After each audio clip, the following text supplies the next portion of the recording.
সাবুদানা দিয়ে তৈরি করে নেওয়া এই মজাদার ডেজার্টটি যে এত সহজে ঘরেই বানিয়ে নেওয়া যায় সেটা হয়তো আমরা অনেকেই জানি না। বেশি ঝামেলা বা কষ্ট হবে বলে আমরা হয়তো এই ধরনের রেসিপি তৈরিই করি না। সাবুদানা দিয়ে তৈরি করে নেওয়া এই ডেজার্টটি বানানো খুবই সহজ। ডেজার্টটি তৈরি করার জন্য এখানে আমি 250 গ্রাম সাবুদানা ভালো করে ধুয়ে নিয়েছি। তারপর আধা কাপেরও কম জল দিয়ে সাবুদানাগুলোকে আমি 20 মিনিটের জন্য ভিজিয়ে রেখেছি যাতে এটা নরম হয়ে যায়।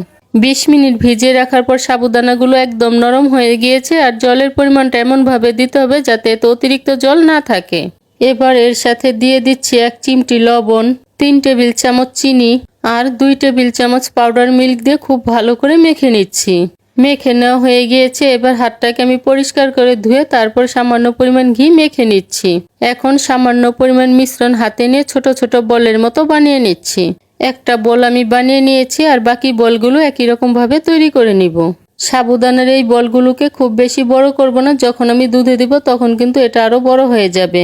এবার ডেজার্ট তৈরি করার জন্য আগে থেকে জাল করে নেওয়া 1 লিটার দুধ প্যানের মধ্যে দিয়ে দিচ্ছি। তারপর ফ্লেভারের জন্য দিয়ে দিচ্ছি 2টা ছোট এলাচ, 2 টেবিল চামচ পাউডার মিল্ক আর নিজেদের স্বাদ মতো চিনি দিয়ে দুধটাকে আরেকটু ঘন করে নিচ্ছি। দুধটা যখন ঘন হয়ে আসবে তখন আগে থেকে তৈরি করে রাখা সাবুর বলগুলো এই দুধের মধ্যে দিয়ে দিচ্ছি। সবগুলো বলই আমার দুধের মধ্যে দিয়ে দেওয়া হয়ে গিয়েছে। এখন 10 মিনিট মিডিয়াম আঁচে রান্না করে নিব। 10 মিনিট মিডিয়াম আঁচে জাল করে নেওয়ার পর সাবুদানার বলগুলো বড় হয়ে গিয়েছে আর দুধটাও ঘন হয়ে গিয়েছে।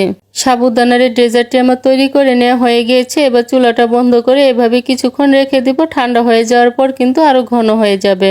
ঠান্ডা হয়ে যাওয়ার পর ডেজার্টটিকে আমি আধা ঘন্টার জন্য ফ্রিজে রেখেছিলাম, তারপর পরিবেশন করে নিয়েছি। ডেজার্ট জাতীয় জিনিস কিন্তু ঠান্ডা খেতেই বেশি ভালো লাগে। সাবুদানা দিয়ে তৈরি করে নেওয়া এই ডেজার্টের রেসিপিটি যদি ভালো লেগে থাকে তাহলে পেজটিতে ফলো এবং শেয়ার করতে ভুলবেন না।